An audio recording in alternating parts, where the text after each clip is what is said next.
This is Mark 6. He went out from there. He came to his own country, and his disciples followed him. When the Sabbath had come, he began to teach in the synagogue, and many hearing him were astonished, saying, "Where did this man get these things? And what is the wisdom that is given to this man, that such mighty works come about by his hands? Isn't this the carpenter, the son of Mary, and the brother of James, Joseph, Judah, and Simon? Aren't his sisters here with us?" So they were offended at him. Jesus said to them, "A prophet is not without honor except in his own country, and among his own relatives, and in his own house." He could do no mighty work there, except that he laid his hands on a few sick people and healed them. He marveled because of their unbelief. He went around the villages teaching. He called to himself the 12 and began to send them out 2 by 2, and he gave them authority over the unclean spirits. He commanded them that they should take nothing for their journey except a staff only, no bread, no wallet, no money in their purse, but to wear sandals and not put on 2 tunics. He said to them, "Wherever you enter into a house, stay there until you depart from there.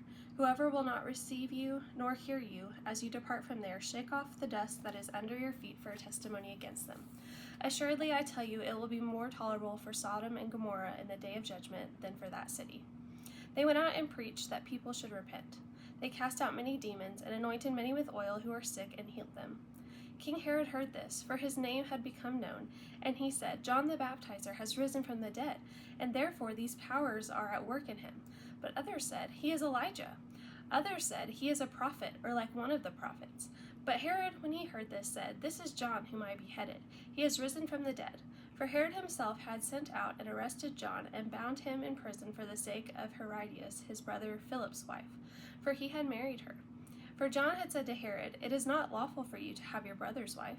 Herodias set herself against him and desired to kill him, but she couldn't. For Herod feared John, knowing that he was a righteous and holy man, and kept him safe. When he had heard him, he did many things, and he heard him gladly. Then a convenient day came when Herod on his birthday made supper for his nobles, the high officers, and the chief men of Galilee. When the daughter of Herodias herself came in and danced, she pleased Herod and those sitting with him. The king said to the young lady, "Ask me whatever you want, and I will give it to you." He swore to her, "Whatever you ask of me, I will give you, up to half my kingdom." She went out and said to her mother, "What shall I ask?" She said, "The head of John the Baptizer." She came in immediately with haste to the king and requested, "I want you to give me right now the head of John the Baptizer on a platter."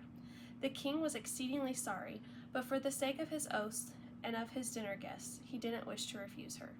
Immediately the king sent out a soldier of his guard and commanded to bring John's head, and he went and beheaded him in the prison, and brought his head on a platter and gave it to the young lady, and the young lady gave it to her mother. When the disciples heard this, they came and took up his corpse and laid it in a tomb. The apostles gathered themselves together to Jesus, and they told him all things, whatever they had done and whatever they had taught. He said to them, "Come away into a deserted place and rest a while." For there were many coming and going, and they had no leisure so much as to eat. They went away in the boat to a deserted place by themselves. They saw them going, and many recognized him and ran there on foot from all the cities. They arrived before them and came together to him. Jesus came out, saw a great multitude, and he had compassion on them, because they were like sheep without a shepherd, and he began to teach them many things.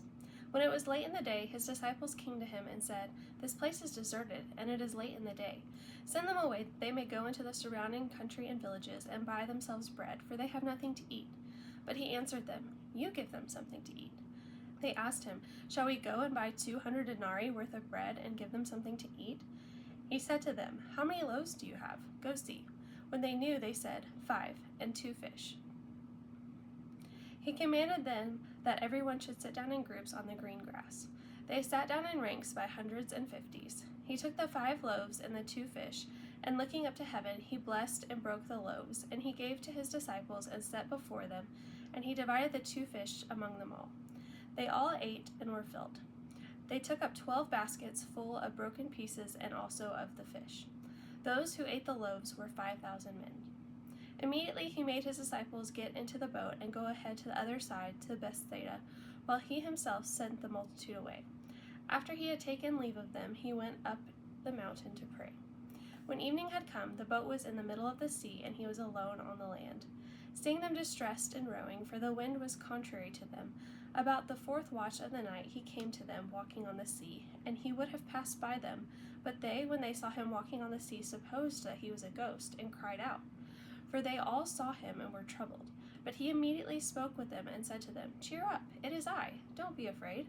He got into the boat with them, and the wind ceased, and they were very amazed among themselves and marveled, for they hadn't understood about the loaves, but their hearts were hardened. When they had crossed over, they came to land at Gennesaret and moored to the shore.